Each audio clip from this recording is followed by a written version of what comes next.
ตำรวจก็ได้พากันลงมือขุดหาเพชรที่โคดาเนี่ยเอาไปฝังไว้ในสวนแต่ว่าขุดปานใดก็พอแค่เพชรเท่านั้นบ่มีการพอศพของน้องสาวเราแต่อย่างใดเลยในคืนมื้อวันเสาร์ตำรวจก็ได้ควบคุมตัวของพ่อตู่โคดาเนี่ยไปโรงพักเพราะว่าความผิดของเราเนี่ยมันสำเร็จไปแล้ว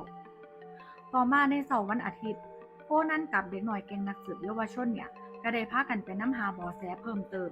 โคนันเนี่ยมั่นใจอย่างคักเลยว่าพ่อตู่ว่าตานุกีเนี่ยเราต้องเป็นคนร้ายอย่างแน่นอนเพราะว่ามันมีหลายเทื่อมีหลายเหตุการณ์ที่พ่อตู่ว่าตานุกีเนี่ยเราแอบยิ้มสะใจ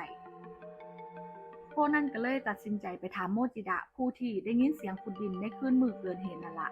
โมจิดะเนี่ยเราก็บอกว่ามื้อนั้นน่ะเราเมาคักแต่ว่าเราจำได้ว่าเนี่ยเราย่างเข้าไปในซอยบ้านของพ่อตู่ว่าตานุกีนี่ล่ะแล้วก็ได้เอาบุหรี่ขึ้นมาสูบก็ท่านได้โดนก็ได้ยินเสียงขุดดินแล้วเด้มันมาจากฝั่งซ้ายมือของเราซึ่งฝั่งซ้ายมือของเราเนี่ยมันเป็นบ้านของพ่อตู่ว่าตานุกีโคนันก็เลยตัดสินใจไปถามตอนนั้นเนี่ยโมจิดาเราหันหน้าเข้าไปในซอยซึ่งมันเป็นทางทิศตะวันออกคนนั้นก็เลยได้ถามโมจิดาไปว่ามื้อนั้นเนี่ยมันมีลมแรงบ่อยู่ทางทิศตะวันออกน่ะ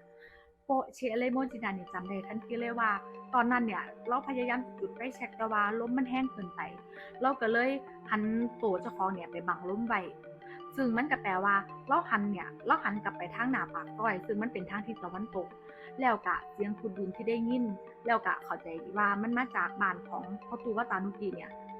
มันบ่แม่นมันมาจากฝั่งตรงข้ามบ้านของพ่อตู่ว่าตานุกีซึ่งมันก็คือหม้องก่อสร้างนั่นเอง